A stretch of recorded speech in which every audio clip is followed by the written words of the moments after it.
Welcome to the Igniting the CEO Within podcast, where we interview successful high-level professionals to discover lessons they've learned throughout their career that can help ignite that CEO within you. I'm Mark McFatridge, and I'll be your host for the next 15 minutes or so.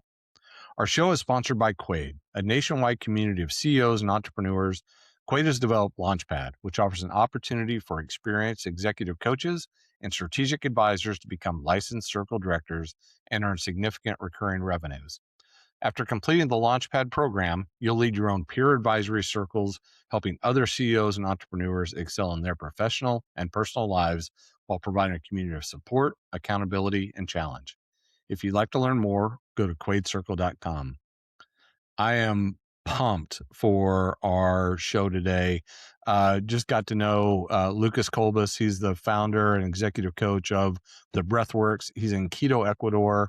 And just my brief interaction with him, this is going to be a fun episode. Lukas, man, welcome to the show. Thank you, Mark. It's a pleasure to be here. All right, I'm just going to jump right into it. Look, let's do it. You've been around a bunch of really successful people. You've seen some really great leaders. You've also probably seen some folks that maybe aren't that great. If you started to look at some of the traits or some of the things that great leaders do that separates them from some that aren't that great, what's something that they do or that they live that really separates those two? Excellent question. I would say, to boil it down to one word, it's really trust. And how that trust shows up, starting internally, is trusting in your self-sovereignty, trusting in your ability to make it happen.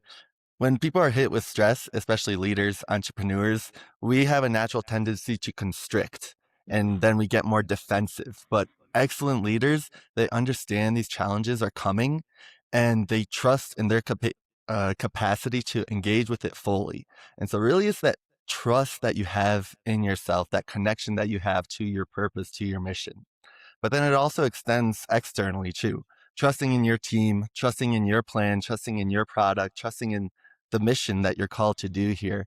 That ability to trust others, to trust in the good nature, or that like being able to delegate to your team, that then allows leaders to be in their zone of genius and play their part in the larger role of the company or of the mission. Yeah, I love that. Talk about, so, you started out talking about when stresses come to individuals and they have to trust themselves.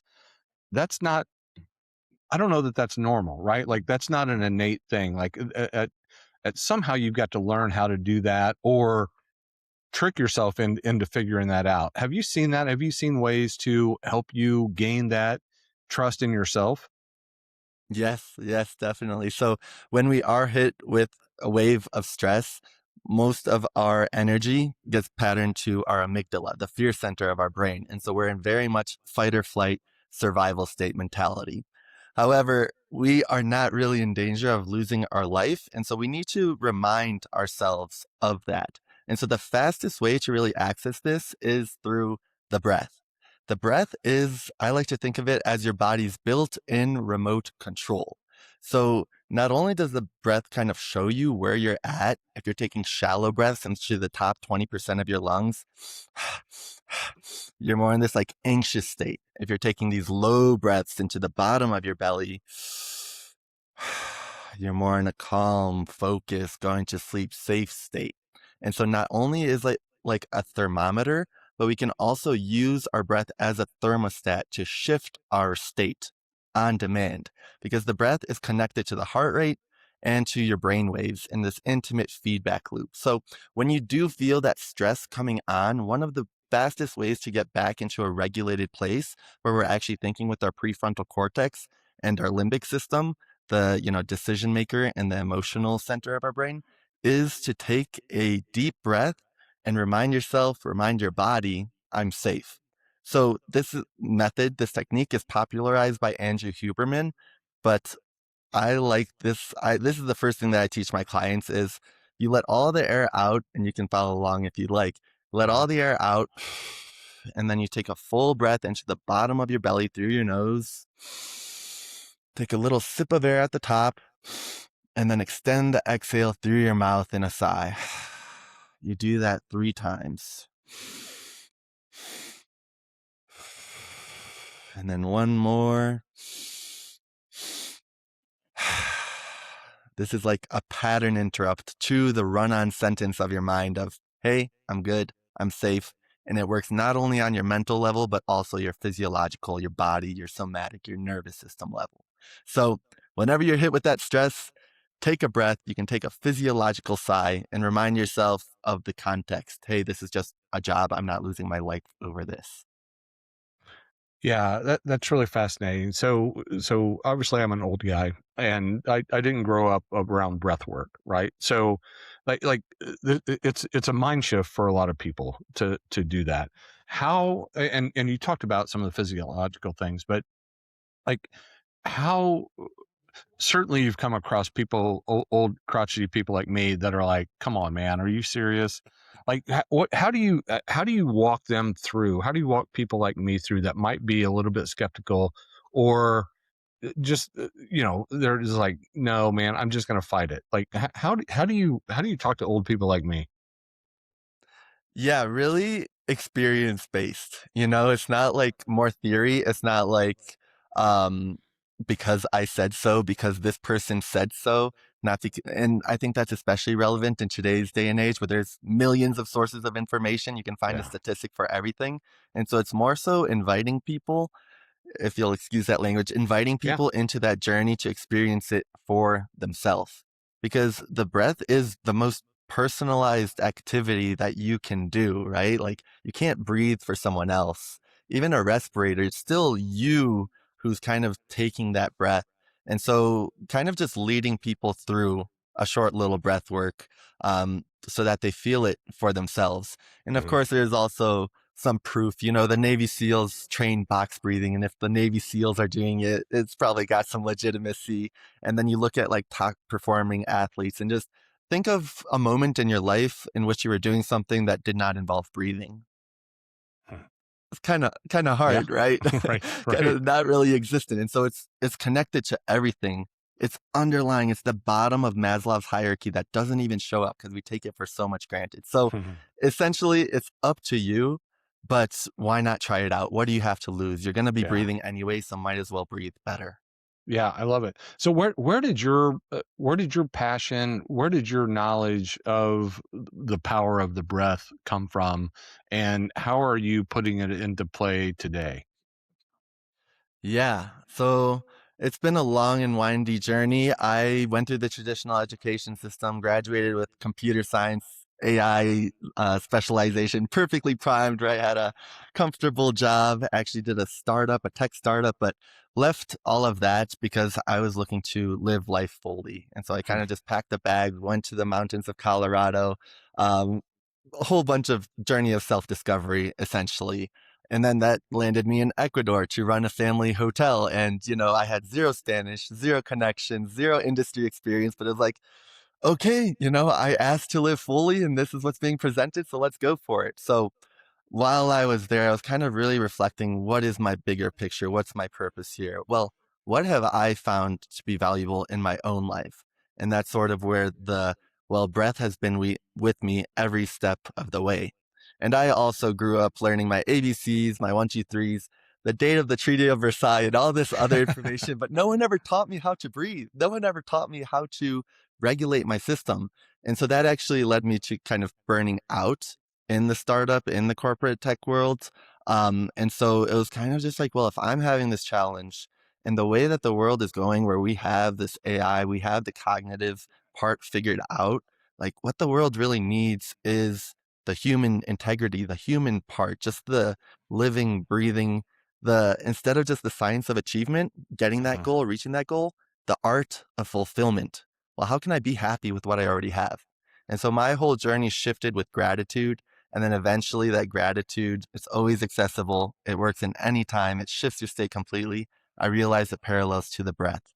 And so that kind of like cued me in on that. So then just jumped in, did research, did some courses, got a certificate. But really the best teacher is the breath itself. And so Uh-huh. just listened, just slowed down, carved out time in my calendar to just listen to myself, build that self connection, build that trust.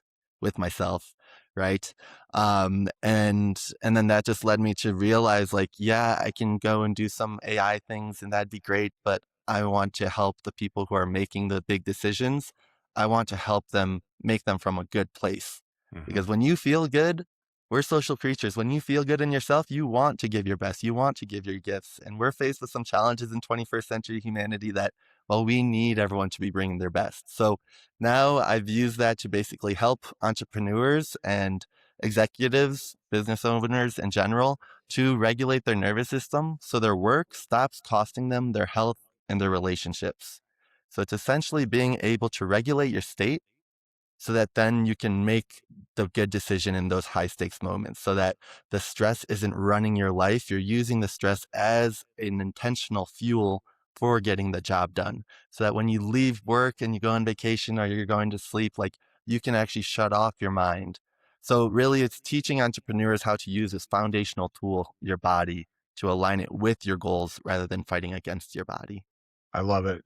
We'll end with you talking about what it looks like to have an engagement with you. So I'll come back to that. But one of the things that you talked about was fulfillment, and that is another individualized thing, right? Like what fulfills you is different than what fulfills me and somebody else down the road. How do you help people realize what fulfills them, or how do you help them along the way of identifying that fulfillment for them? Yeah, there's multiple parts. This is a whole art, Yeah, right? So yeah, it's hard to say it directly. yeah. But I would say first off is that regulation. Most of us are running around just stressed to the max. Like, when's the last time you really felt good about yourself, really felt Mhm, good about what you're doing, really felt relaxed, truly, where you're not thinking about the next thing? So by using the breath, we can sort of set the body into this more rest and digest, this more relaxed mhm, state.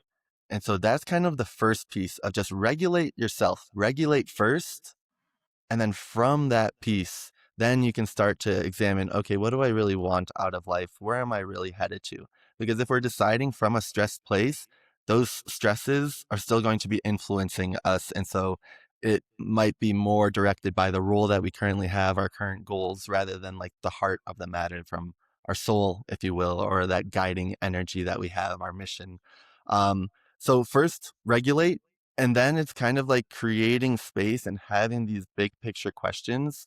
I like the exercise of finding kind of your purpose or your fulfillment from speaking to your younger self, that part of mhm, you 5, 10, 20 years ago that was really struggling and that you really want to give back to. And then also speaking to your older self, that 80-year-old self of like, okay, what do you want from the end of your life? So kind of looking a little bit more big picture for your own life, but then also it can be multi-generational. Like, what is the impact that you're trying to have? I feel like that takes us out of this selfish, egoic, I need to pay the bills, I need to do this, I need this, I need to, what can I give? You know, it's mhm. very much of the like, ask what you can give. And that I think then really opens us up to our gift, to our zone of genius. So regulate first and then think big picture. Yeah, I like that. As you, so in your words, and we're coming up on time, so but I want to, I want to touch on this. You said you were stressed out. You know, you'd been really successful at a young age, just going, and pushing yourself and stressing out. And you disappear up in the mountains of Colorado. You have this reflection. You start to come back, and it starts to solidify what's next for you. That's a big leap, right? I mean, you go from whatever this really managed life to maybe less so managed. Talk about the decision making process to let's pretend you're coaching somebody who's contemplating the same thing. What are the steps that go into that to say, look, I'm going to put my faith in something and it's going to lead me to where it goes. That sounds great, but dang, that's got to be scary as heck. It is. It is. It definitely does require courage, but that's like what choices are you making that are defining your life, right? Do you Yeah. want to be ruled by that fear?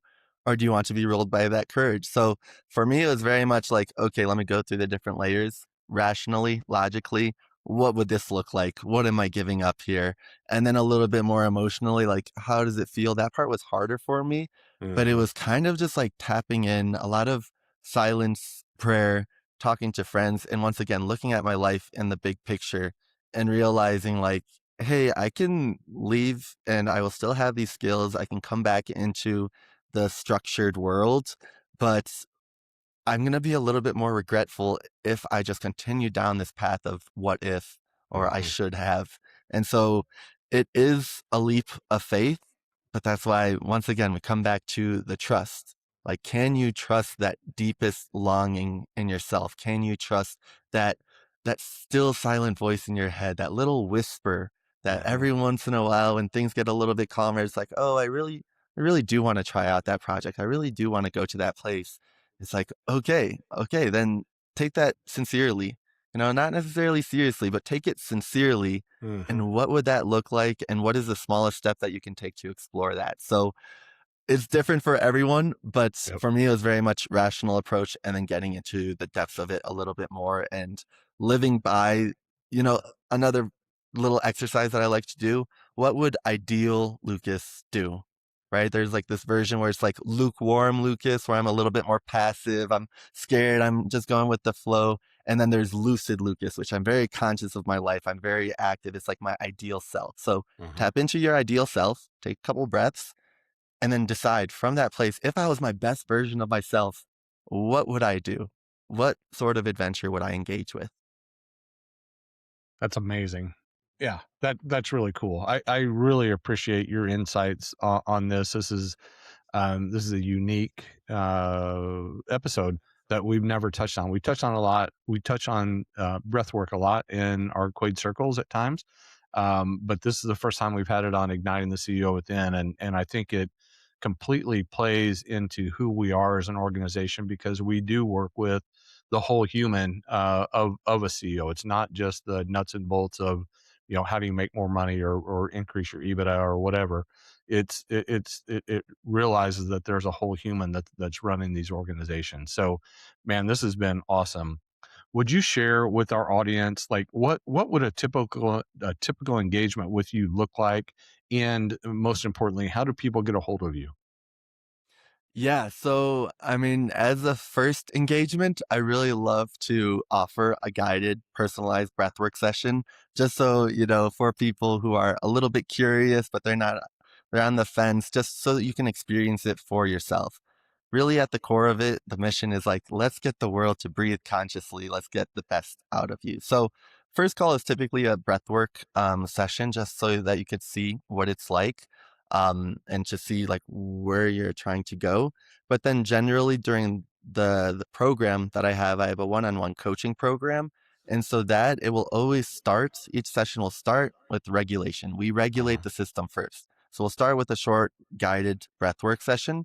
And then we sort of go into the rest of the program, which is getting clear on your ideal self, where you want to be, and then shaping your life in terms of your routines, these small, subtle changes that lead to compounding results. So, like your morning routine, your evening routine, your deep work blocks, we really dial those in so that the path to your ideal self is easier than the distractions or the alternatives. And then we really also set up like I train people in the breath work. So it's not like you need me to guide you through a breathwork session. You have a toolbox of different breaths that you can use when you're tired and you need to go to the gym to get amped up, when you want to be present with your family, when you want to be more charismatic on a call, when you want to just wind down. So we kind of go a little bit more into the depths of the foundations of breathwork so that you have these tools that you will get a lifetime ROI. Not one breath more, not one breath less. When your life ends, this offer ends too. And so it's really like have the tools of breathwork that you will use for your life. Incredible. And did you share how we can get a hold of you? Oh, please, you can message me on LinkedIn. I also have a free school community in which I'm simply sharing tools. It's called theBreathWorks on the school platform, but also LinkedIn, also Instagram. Send me a message and I'd love to connect. Amazing. Lucas, man, thank you for hanging out with me and sharing your insights and wisdom and all the things that you're doing. Really, really excited to be connected with you. My pleasure, Mark. And it's great what you guys are doing with your organization. Love the holistic approach. I think that we're really in an era here where it's not just about getting the money, it's about getting that success in a self defined way. And so thank you for the work that you're doing. It's important. Thank you, man. I appreciate you. All right, y'all. We've done it again. We found another amazing leader to share his insights with us. Really proud of the work we're doing and who we get to hang out with. It's really powerful stuff. Just one last reminder, Igniting the CEO Within is sponsored by Quaid, a nationwide community of CEOs and entrepreneurs. Quaid has created Launchpad, which provides an opportunity for experienced executive coaches and strategic advisors to become licensed circle directors and earn significant annual recurring revenues while having an impact on those you serve. To find out more, visit quaidcircle.com. Until next time, keep igniting that CEO within you. I'm Mark McFatridge. Thanks for listening.